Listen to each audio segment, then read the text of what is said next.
ಕರ್ನಾಟಕ ಸರ್ಕಾರ ಇವತ್ತು ಏನ್ ಮಾಡಕ್ ಹೊಡ್ತಾ ಇದೆ, ಏನು ಕರ್ನಾಟಕಕ್ಕೆ ಪಾಕಿಸ್ತಾನ ಮಾಡ್ಬೇಕಂತ ಮಾಡ್ತಾ ಇದೆಯೋ ಅಥವಾ ಅಫ್ಘಾನಿಸ್ತಾನ ಮಾಡ್ಬೇಕಂತ ಮಾಡ್ತಾ ಇದೆಯೋ ಅರ್ಥ ಆಗ್ತಾ ಇಲ್ಲ.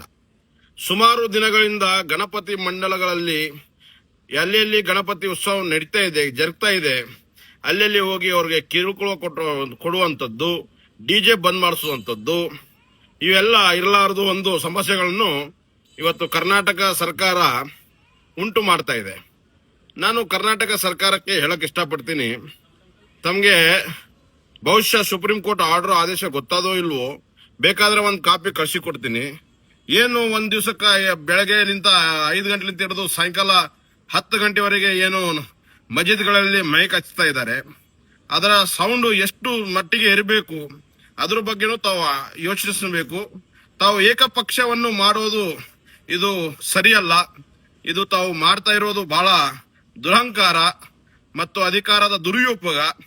ಅದೇ ತರ ಏನು ಮೊನ್ನೆ ಮೈಸೂರು ದಸರಾದ ಹಬ್ಬ ಆಯಿತು, ಆ ದಸರಾ ಹಬ್ಬದಲ್ಲಿ ತಾವು ನೂರಾರು ಪೀಠಾಧಿಪತಿಗಳು, ಹಿಂದೂ ಮಠದ ಪೀಠಾಧಿಪತಿ ಇದ್ರೂ ಸಹ ತಾವು ಇವತ್ತು ಯಾರೋ ಮುಸ್ತಾಕ್ ಎನ್ನುವ ಒಬ್ಬ ಮಹಿಳೆಗೆ ಕರೆಸಿ ತಾವು ಆ ಒಂದು ನಮ್ಮ ಕರ್ನಾಟಕದ ಮೈಸೂರು ರಾಜ್ಯದ ಒಡೆಯ ಒಂದು ಇಜ್ಜತ್ತನ್ನು ತಾವು ಕೀಳಾಗಿ ಮಾಡಿದ್ರಿ, ಕಡಿಮೆ ಮಾಡಿದ್ರಿ.